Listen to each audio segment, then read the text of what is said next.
आल Faisalabad Talha Rajput cross single wicket tournament, जिसमें Rana Maan best bowler of the tournament रहे जी। सारा दिन में आज बड़ी कमाल की परफॉर्मेंस दी है, ऐसी बॉलिंग करवाई है कि बैट्समैनों की समझ से बिल्कुल बाहर थी।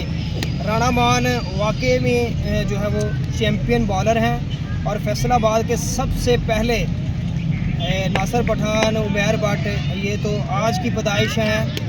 राणा मान जो है वो उनसे पहले के जब टेप बॉल क्रिकेट में पैसा बहुत कम था, ये उस वक्त के ओपन प्लेयर हैं। उस वक्त ये टोबा गोजरा पूरे पाकिस्तान में फैसलाबाद की नुमाइंदगी करते थे, ओपन खेलते थे, तब ये फ़ीस अपनी चार्ज करते थे। तो बाकी फैसलाबाद के जितने भी हमारे स्टार अब बने हैं, ये राणा मान के बाद सारे स्टार जो है वो फैसलाबाद गए हैं।